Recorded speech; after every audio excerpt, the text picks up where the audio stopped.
Thank you for joining us on What's Up Prince William today here at Studio 1A in Dale City, Virginia. Today we have Sonny Madsen, founder of K-9 Caring Angels, and Angela Moxley, the lead trainer. Thank you for being on our show today. Hi, thank you. Thank you. Thank you, appreciate it. And actually, so I would say also, who are the super special guests today? The little one here is Avicii. She is almost 3. She's a Shih Tzu. She's a therapy dog. And the bigger one here that looks like she might be asleep is Freyja. She's a German short-haired pointer, and she's 4 years old. She is an archangel, which is the highest level of therapy you can get within Caring Angels. And she also is she wears a couple of hats, so she also works a lot with children of human trafficking, and she's what's categorized as a psychiatric service dog.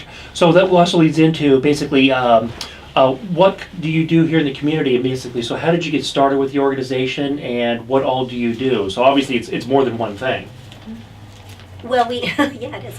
We have K-9 Caring Angels, and the purpose of that is for the therapy dogs to give back to the community. So we do things like I know you probably heard about Wally, the firehouse dog.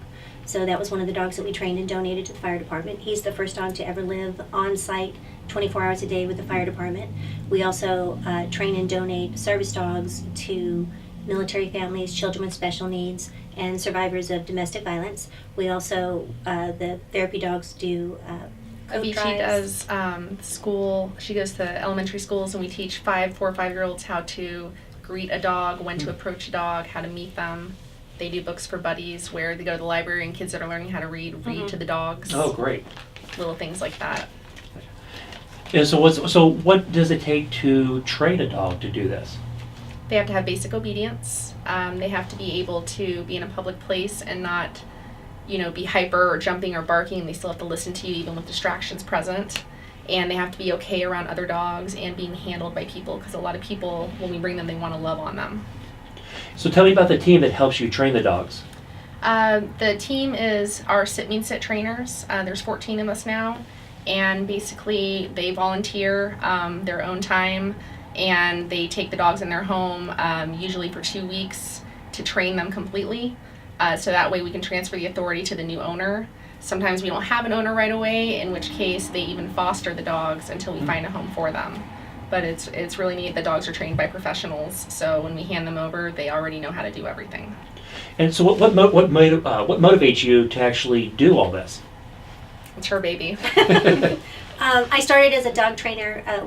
Like I said, we wear a lot of different hats, so we also own and operate the Sit Means Sits dog training of Northern Virginia, and then we created the 501c3, which is K-9 Caring Angels, so that we could actually give back to the community. So most of the dogs start with the basic obedience, where they go through they have to have an excellent level of obedience, and then from there they do the therapy testing, and that's what makes it official. So they have their K-9 Good Citizen as a minimum from the AKC, and then we take them right down the road over here to the fire department, where they do a lot of the basic obedience. They learn not to howl when the sirens are going. They go into the malls, they go up and down elevators and escalators, they march in a parade, anything. So we do push our dogs. We want them to be the best of the best. But we started with, we had a family member that needed something that we weren't able to provide, and we knew a service dog would be that, and that just kind of changed my whole life, and from what I was doing to becoming a dog trainer. We came out here to Northern Virginia. Northern Virginia is fantastic, very dog friendly, and it's just kind of taken on a life of its own after that. And so you also work with a community partner that also has, the Staples Mill Animal Hospital. Why don't you tell us a bit about them?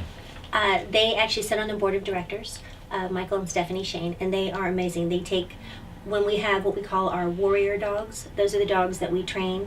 They go through all of Angela's training, and then they are donated to a veteran with PTS. The whole time that their shots, their immunizations, anything, their teeth, anything that a dog might need, even if it's a spay or neuter, the Shanes at Staples Mill Animal Hospital take care of. That's great. So you have some events coming up here in the future. Why don't you tell us a little bit about those? In the past, what we've done is we've gotten older dogs and trained them, and by older I mean like 5 or 6 months old. And then they go through the training. A lot of times they actually live with Angela.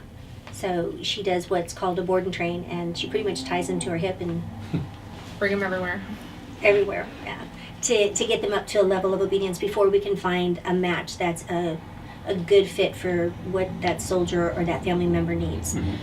We're going to change it up a little bit, and we're going to call it the Puppy Squad. So we are literally starting from puppies, which we've never done before.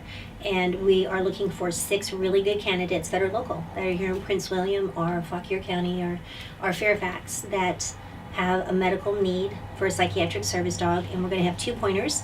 We're going to have 2 golden doodles. They seem to be very popular. And then either 2 labs or 2 shepherds if, in a perfect world, all the puppies are born at the same time.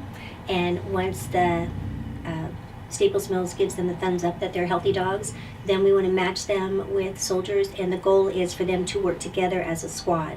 Oh, gotcha. So that they can support each other the way that they used to while we are raising these dogs and getting them through all of the basic obedience and then the public access test to get them to that level where they are official service dogs.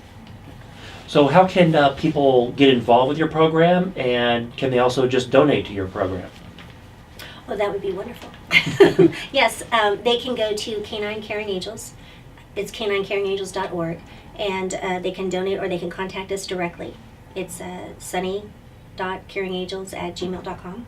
They can, if they have dogs that they think have the quality that they want, the best thing is to come in and have someone like Angela do an evaluation and see if they're ready to be a therapy dog.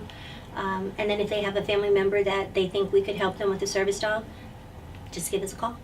That's great. Well, it's great work that you're doing, and can't wait to see how your program progresses here over this next year. And thank you very much for being on our show. We appreciate and it. actually hope to Thank you. hope to have you back soon. We appreciate it. And thank you for joining us on What's Up, Prince William.